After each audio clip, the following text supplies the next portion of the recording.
नमस्कार दोस्तों, मैं आपका दोस्त और आपका होस्ट अदनान सर। जैसा कि दोस्तों आज का जो हमारा विषय है वो काफ़ी गंभीर है और जिस तरह का हालात उत्तर प्रदेश के हाथरस में है तो काफ़ी कह सकते हैं कि ये बहुत ही गंभीर टॉपिक है। और कहीं ना कहीं जो आपस में हम लोग आजकल भिड़ते हैं कि ये इसके वजह से हो गया, ये इसके वजह से हो गया। तो फर्स्ट ऑफ ऑल दोस्तों, ये जो पार्टिकुलर आज का टॉपिक है हमारा, ये एक आस्था का विषय है। तो इन आज के टॉपिक्स में कई सारे एंगल्स को हम रखेंगे, जिसमें पहला एंगल ये रहेगा कि हाथरस ट्रेजेडी का जो सबसे इम्पोर्टेंट कारण क्या हो सकता है। इसके साथ साथ दोस्तों फर्स्ट ऑफ ऑल इसमें कितने लोगों का अब तक का जो है डेथ हो चुका है, कितने लोग इंजर्ड हैं, और गवर्नमेंट की तरफ से स्पेशली कह सकते हैं, चाहे वो उत्तर प्रदेश की सरकार हो या फिर हमारा सेंट्रल गवर्नमेंट हो, वहाँ से क्या हेल्प मतलब कि मिल पा रहा है। लेकिन इसी बीच में हमारे सामने एक स्क्रीन पे पिक्स आपको दिख रहा होगा और यहाँ पर आपको राहुल गांधी दिख रहे हैं, जो हमारे देश के लीडर ऑफ अपोजिशन हैं, जिनका पद कैबिनेट मिनिस्टर के बराबर होता है और खुद ये जो है आपका मेंबर ऑफ पार्लियामेंट भी हैं। और इसके साथ साथ इस पार्टिकुलर इंसिडेंट्स का मुआयना करने के लिए ये बेसिकली जो उस प्लेस पे पहुंचे विक्टिम से मिले, उनके परिवारों से मिले। और इसके साथ साथ अगर हम बात करेंगे पीएम मोदी जी का, तो उन्होंने भी पार्लियामेंट में जब स्पीच दिया था तो हाथरस के इश्यूज को जो है बोला था। और कहीं ना कहीं आज देश के हर वासियों को इस पार्टिकुलर इंसिडेंट से मतलब कि देख करके साथ साथ इम्पॉर्टेंट है दोस्तों कि इस पे कुछ ना कुछ ऐसा कदम उठाना चाहिए, स्पेशली हमारे गवर्नमेंट को, जहां पर एक ट्रांसपेरेंसी के साथ इन्वेस्टिगेशन हो पाए। आखिर वो कारण इम्पॉर्टेंट था जिसके माध्यम से ये इतना बड़ा घटना हुआ, जिसमें लगभग मान के चलिए दोस्तों कि 120 प्लस लोगों का डेथ हो चुका था और उसके साथ साथ कई सारे लोग इंजर्ड भी हुए हैं। तो आज की इस वीडियोस के माध्यम से ये डिटेल एनालिसिस हम लोग करेंगे। तो बेसिकली दोस्तों हमारे देश में क्या है कि आस्था का जो विषय है वो काफ़ी स्ट्रांग होता है। मतलब कि अगर मान लीजिए कि मैं किसी धर्म को फॉलो कर रहा हूँ, या मान लीजिए कि कोई मेरे गुरु हैं या मेरा कोई बाबा है, उनको मैं फॉलो कर रहा हूँ, तो ये एक आस्था का विषय होता है। इसी तरह से हर धर्म के लोग हमारे देश में हैं और अलग अलग जाति के लोग हैं जो अलग अलग चीज़ों पे विश्वास करते हैं।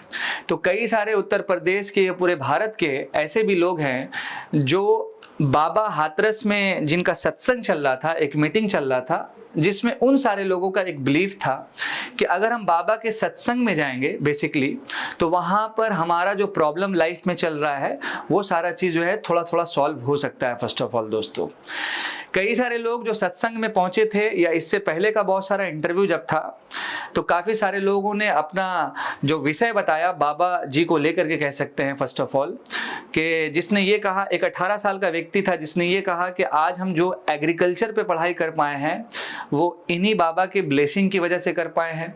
एक लॉयर थी, उनका भी यही कहना था कि आज जो कुछ भी हैं तो बाबा की वजह से हैं।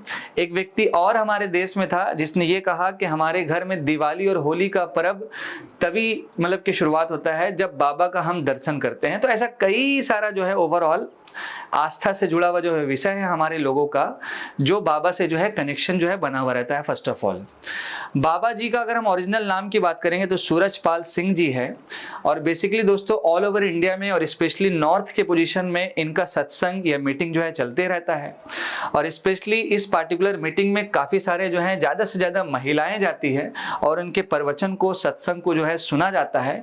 और कहीं ना कहीं उनके ब्लेसिंग्स को कह सकते हैं कि एक सच्चाई के तौर पर देख करके ये माना जाता है कि हमारा जो भी दुख तकलीफ है बाबा के सत्संग में जाएंगे और उनके बताए हुए रास्ते पे चलेंगे तो वो बेसिकली जो है आपका सॉल्व हो सकता है। फर्स्ट ऑफ ऑल दोस्तों, लेकिन साल 2024 के जुलाई के पहले ही वीक में ये पार्टिकुलर हाथरस में जो सत्संग हो रहा था, और यहाँ पर जो बेसिकली देख सकते हैं कि जो मीटिंग चला और भागदड़ होने के कारण क्या वो इंपॉर्टेंट और इन्वेस्टिगेशन से पता चलेगा, जिसके कारणवश दोस्तों लगभग आपका 120 से ज़्यादा लोगों का डेथ हो चुका है।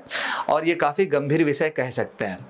देन इसके बाद जब ये 2-3 दिन गुजरा इस पार्टिकुलर इंसिडेंट्स के बाद, तो जो उस पार्टिकुलर इंसिडेंट्स में जो मेन एक्यूज्ड थे जिन्होंने जो है सरेंडर किया, स्पेशली आप देख सकते हैं उन्होंने सरेंडर किया है।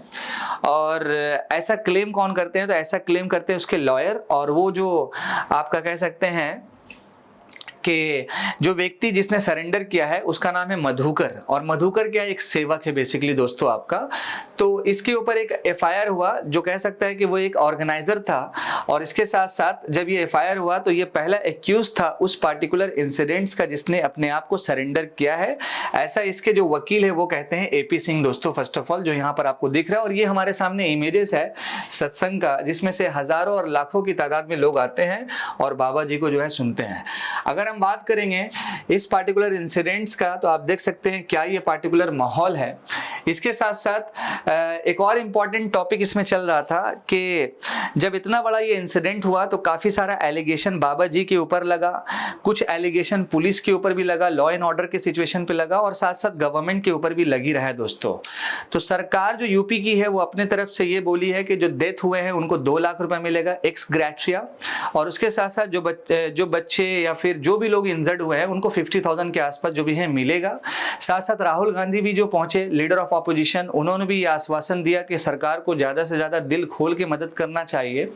और देन इसके साथ साथ हमारे जो सेंट्रल गवर्नमेंट है वो भी कुछ ना कुछ अच्छा कदम उठाएगी।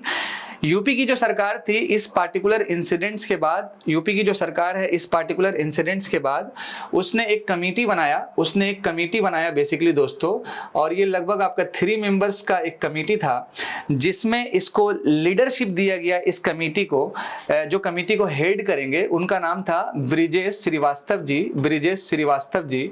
और ये जो ब्रिजेश श्रीवास्तव जी है ये रिटायर्ड जस्टिस हैं, जिनके लीडरशिप में 3 मेंबर्स की कमिटीज 2 महीने के अंदर अंदर इसको इन्वेस्टिगेशन करके इस इंसिडेंट्स को यूपी सरकार को जो है सौंपेगी फर्स्ट ऑफ ऑल दोस्तों।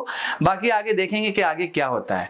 लेकिन इसी बीच में कई सारा जो एलिगेशन बाबा जी के ऊपर लगा, तो बाबा जी ने ANI को एक इंटरव्यू देते हुए फिर साथ साथ एक ट्वीट भी किया, कह सकते हैं कि हाथरस स्टैम्पेड एक्सीडेंट मेन पूरी UP in a video statement Surajpal also known as Bhole Baba. मतलब इनका जो ओरिजिनल नेम है सूरजपाल सिंह है और इनको भोले बाबा के नाम से भी जाना जाता है। तो उन्होंने दुख मतलब कि अपना संवेदना जो है जाहिर किया कि I am deeply saddened after the incident of July 2, जो इंसिडेंट जिस दिन हुआ। May God give us the strength to bear this pain, please keep faith in the government and the administration. मतलब इन्होंने भी आश्वासन दिया, अगर हम कह सकते हैं कि सरकार पे, उनके एडमिनिस्ट्रेशंस पे जो है भरोसा रखिए, और साथ साथ जो भी परिवार इसमें जो है डेथ कर चुके हैं, मैक्सिमम तो महिलाएं की है, तो उनके भी सामने जो है अपना जो है दुख को जो है जाहिर किया फर्स्ट ऑफ ऑल दोस्तों। तो अब आप आगे देखते हैं कि इन्वेस्टिगेशन से प्रॉपर ये पता चलेगा कि ये पार्टिकुलर जो भी इंसिडेंट हुआ इसके पीछे कौन कारण सबसे बड़ा है। हालांकि जो एक मेन एक्यूज्ड है जिसने अपने आप को सरेंडर किया है तो सुधाकर के नाम से मैंने आपको बताया है, जिसके ऊपर पहला एफआईआर रजिस्टर्ड हुआ है फर्स्ट ऑफ ऑल दोस्तों। लेकिन अब आगे देखेंगे कि इस पार्टिकुलर इन्वेस्टिगेशन से क्या सामने आता है, क्योंकि ये विषय ऐसा है कि एक तो आस्था और दूसरा सबसे इंपॉर्टेंट है कि काफी सारे लोगों की जो फैमिलीज है, उसके जो हेड ऑफ द फैमिली है वो डेथ कर चुके हैं, तो काफी दुखद घटना है दोस्तों फर्स्ट ऑफ ऑल। हालांकि कई सारे लोग ये भी बोल रहे हैं कि बाबा के ऊपर जो एलिगेशन लग रहा है, तो मान लीजिए केदारनाथ और वैष्णो देवी जी के टेम्पल्स पे भी जो पार्टिकुलर इंसिडेंट होता है, तो क्या उसमें वो भगवान जी की गलती है? तो काफी सारे लोग अलग अलग अपना प्रतिक्रिया दे रहे हैं, तो वो एक अलग सा मैटर है। लेकिन सवाल ये है दोस्तों कि आए दिन इस तरह का अगर इंसिडेंट होगा तो कहीं ना कहीं दोस्तों क्या है कि एक मेजर ट्रेजेडी बनता है फर्स्ट ऑफ ऑल।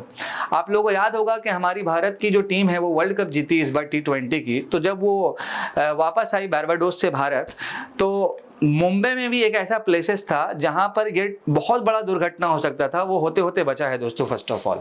ठीक है, मैंने ऑलरेडी बताया देव प्रकाश मधुकर जी के बारे में, जो इस पार्टिकुलर इशू के जो है मेन एक्यूज्ड हैं, जिन्होंने उत्तर प्रदेश पुलिस कह सकते हैं आपका कि फ्राइडे नाइट जो है इन्होंने अपने आप को सरेंडर किया है। बाकी आगे इन्वेस्टिगेशन होगा ब्रिजेश श्रीवास्तव के लीडरशिप में, और आगे देखते हैं फिर इसके ऊपर क्या होता है फर्स्ट ऑफ ऑल दोस्तों। तो इस टॉपिक से हमको ये समझना है कि ये जो पार्टिकुलर डे बाय डे अगर हम कह सकते हैं हमारे देश में अलग अलग जो इंसिडेंट हो रहा है, काफ़ी सारे ऐसे भी बाबा हैं जो फ्रॉड हैं, एज फॉर एग्जांपल जो आप लोग जानते हैं, लेकिन हम हर लोगों को फ्रॉड नहीं कह सकते हैं। कुछ लोग ऐसे भी हैं जिनसे हमारा आस्था जुड़ा हुआ है, कुछ लोग ऐसे भी हैं जो हमें लूट भी रहे हैं, तो दोनों पर्सपेक्टिव सामने हैं। अब आगे देखते हैं कि सरकार का इन्वेस्टिगेशन जब होगा, 2 महीने में रिपोर्ट्स देना है, 2 महीना काफ़ी टाइम है, लेकिन अब क्या ही बोला जाए। लेकिन अब इस बीच में जल्द से जल्द इस पे कुछ ना कुछ जो है एक हार्श इन्वेस्टिगेशन होना चाहिए। गवर्नमेंट को टोटली सपोर्ट देना चाहिए। 2 लाख 5 लाख जो भी दिया गया है, इससे ज़्यादा से ज़्यादा और भी सपोर्ट मिले, ताकि कुछ लोगों की फैमिली ऐसी भी है दोस्तों जिनके कमाने वाले जो थे वो भी डेथ कर चुके हैं। छोटी छोटी बच्ची है बेसिकली दोस्तों, आपको स्क्रीन पे एक हम दिखा देते हैं। अगर वो बच्ची का फोटो मिल जाए, नहीं मेरा थंबनेल पे आपको मिल जाएगा, तो आप ज़रूर देखिएगा। तो ये इंसिडेंट काफ़ी दुखद है। तो मेरे तरफ से भी उन फैमिलीज़ मेंबर जो इंजर्ड हुए, जिन्होंने जो डेथ कर गए, तो काफ़ी सैड मोमेंट है कह सकते हैं। तो मेरे तरफ से भी जो एक संवेदना है उन सारे फैमिलीज़ के लिए, आने वाले दिनों में उनकी लाइफ में बहुत ईजीनेस आए और साथ साथ आगे वो बढ़ें अपनी ज़िंदगी में। मैं आपका दोस्त और आपका host Adnan sir, thank you so much. मेरे साथ बने और जुड़े हुए रहें। जय हिंद दोस्तों।